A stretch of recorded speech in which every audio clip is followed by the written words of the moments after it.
Hello, and thank you for engaging with this virtual training from the Department of Diversity, Equity, and Poverty. Today we will be covering the second component of the Affirming Racial Equity tool, which is knowledge construction.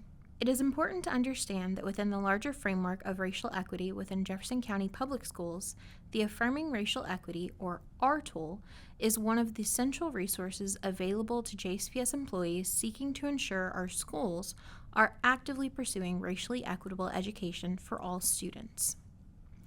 If you have already explored the AR tool and the AR tool guidebook, you will already be aware of the extensive utility of this tool.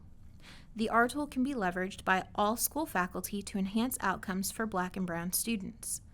It is important to note here that regular utilization of the AR tool, especially in PLCs, supports the JCPS racial equity policy and the future vision for curriculum, instruction, assessment, and pedagogy. Although the JCPS racial equity policy outlines many expectations for the central office and larger district, several expectations are most readily influenced by classroom educators. In regards to diversity in curriculum, instruction, and assessment, there are specific expectations all schools, school leaders, and classroom educators, regardless of content area or grade level, are expected to pursue. In the Department of Diversity, Equity, and Poverty, we strive to ensure that the mission and vision of the district lives in all areas, because we believe that in JCPS, racial equity is everyone's concern and should be a commitment made by all. While all components of the AR tool address the JCPS racial equity pillar, the other two pillars of JCPS are further supported by one half each of the AR tool. Moreover, the AR tool aligns with the ongoing work addressed throughout the JCPS 6 systems. These connections are not exhaustive, but are featured here to showcase the interconnectedness of the work being done within the Department of Diversity, Equity, and Poverty. As previously mentioned, this virtual training is focused on the second component of the AR tool, knowledge construction. If you are still building fluency around the AR tool, this is a timely space to pause and reflect, preferably with your PLC, on the various lesson descriptors listed here. What is knowledge construction?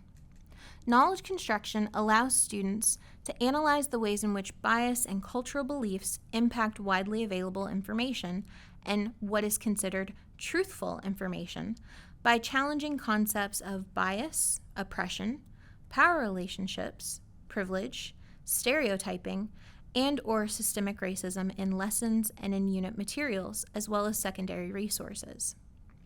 Knowledge construction encourages cross-curricular and interdisciplinary skill sets, which develop both the academic and the practical abilities of all students. Considering that second lesson descriptor, realize that the AR tool centers creative and critical thinking, as well as literacy and numeracy, but not at the cost of inquiry, research, or teamwork. Knowledge construction ensures students understand how oppression and systemic racism have influenced knowledge and perceptions of what is considered academic. When you consider the first lesson descriptor, it is important for students to engage with materials and understand how systemic racism has influenced academic knowledge, which means teachers must unlearn and relearn our history. Knowledge construction positions the educator as a facilitator and insists on space in all lessons and units of study for students to analyze and co-construct fuller, unbiased understandings of the world around them. How is learning being co-constructed, not just between students, but between the teacher and their students? What does knowledge construction look like? Knowledge construction looks like content that addresses issues of bias, oppression, power relationships, privilege, stereotyping, and systemic racism, rather than permitting curricular violence to occur against Black and Brown children. It means studying fuller histories and critiquing the primary and secondary resources utilized in our classroom spaces. It ensures that materials, tasks, and resources for all lessons and units encourage deeper understandings through cross-curricular and interdisciplinary skill sets. Knowledge construction looks like students being encouraged to assess and critique not just the materials, tasks, and resources, but the very academic language that lays within it. For example, the concept of minority versus people of the global majority, or language such as westward expansion versus eastward invasion. Knowledge construction looks like students' lived experiences and voices being purposefully engaged to build deeper understandings and consider the impacts of systemic racism on our country. It approaches students with assets and lived experiences that can be capitalized upon rather than deficit thinking. What are the do's and don'ts of knowledge construction? Do collaborate with colleagues and students to explore deeper connections to your content, making learning impactful and personalized. Do develop an empowering classroom culture and productive conversations about bias, oppression, power relationships, privilege, stereotyping, and systemic racism.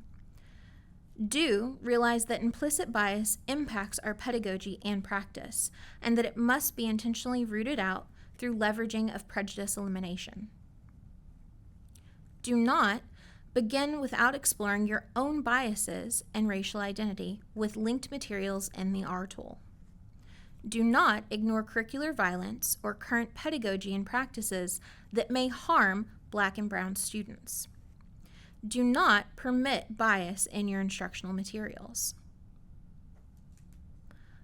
Questions for PLCs to consider. How can the knowledge we have attained via data and the lived experiences and racial identities of our students inform our understandings of students' needs? Did I say one? Cool. 2. How can the work related to mastering the identified standards be made more relevant to students' daily lives and lived experiences? 3. How can students show mastery of the identified standards in a variety of ways and with flexibility for true growth and mastery? 4. How specifically does this component of the R tool support the work of your content area? Thank you for engaging in today's training. As you progress through the steps of the PLC framework, additional trainings for each component can be found within the R tool. You are encouraged to return to them as you need to ensure professional growth and racially equitable education for all students.